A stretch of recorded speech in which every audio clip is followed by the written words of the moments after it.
You look at these images and see the endless mountains on the countryside of Greece. And now you will see the congestion on the waterside and be so amazed that people live so close to one another. And now I'm going to expose you to the ironic artistic contrast of graffiti on the side of a building, and then the amazing sunset on Thessaloniki. That's the city I lived in. 2 seconds later, you'll forget this, and you'll leave class and conform to the Albion bubble. It's okay. I would too. The air in the Albion bubble is egotistical. Great pride is taken into shallow thinking, binge drinking, and material possessions. This thinking will never be stopped either, because American society encourages this way of life. And while this way of living may work for most, I can no longer relate to it. My study abroad experience in Greece allowed me to transcend out of the bubble and into the realm of the world. I was stripped of my comfort zone and was forced to forget everything I knew. It began as a method of survival, but then developed into a lifestyle of learning how to live again. I just can't forget those images like you can. Opuolios τους λαούς, οι Ελληνείς έχουν οργανωθεί το οριανού της όλης καλλιτήρια. I was inspired most by the people. They were just as vibrant and beautiful as their land. I suppose this is the part where I tell you about the heart of this inspiration, the boy I fell in love with.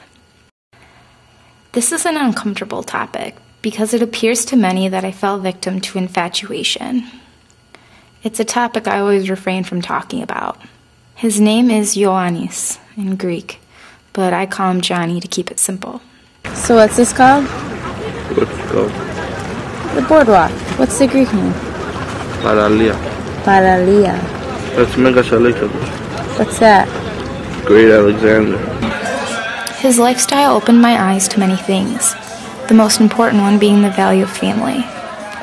He didn't understand beer pong or reality television shows, but understood what time he needed to be home by to sit down and have dinner with his family.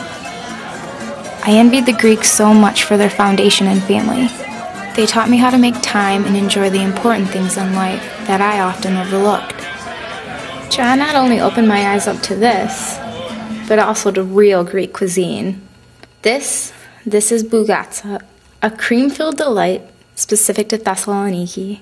And this is gyro, not gyro or euro, but gyro. And finally, I need to get the record straight on what a real Greek salad is. It is feta, olives, tomato, red onions, a hard-boiled egg, and a slight usage of lettuce.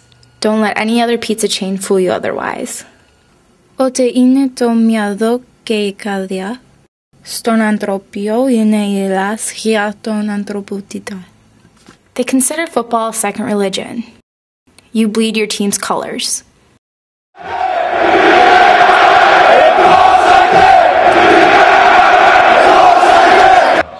In Thessaloniki, you are faced with an important decision early on in life, whether you are a PAOK or an Aries fan, because this will determine your Sunday afternoon for the rest of time. Well, my favorite part is PAOK. PAOK. Hey, Saga Pao Aries. I was humbled by their devotion. Whenever a player was injured, the fans would be on the ground rolling around with them. And when a goal was made, you could see tears streaming from their fans' faces. I saw passion in its purest form. Τύπητο δεν είναι πιο ανθρώπινο, πιο άχιο από την Ιλάδια. One of my favorite places was the Paralia, or boardwalk. I think this is the place I miss most.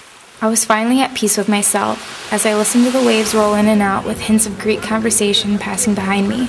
Sometimes I would just sit there for hours and not think a single thought and be hypnotized by my environment. I never had taken this kind of time for myself, to just relax and breathe. The concept of this had never made sense to me. But I accomplished more on those steps than I have in a long time. Eventually, time started to pass quickly. Days faded into nights, and nights rose into early mornings. America was awaiting my arrival. I cried at the airport and sobbed on the plane. My tears were shed by confusion and fear. I liked who I'd become in Greece and didn't know if I would be able to accept America or if America would be able to accept me. I had conquered so much, but knew that the biggest challenge was awaiting for me inside that tiny bubble of Albion.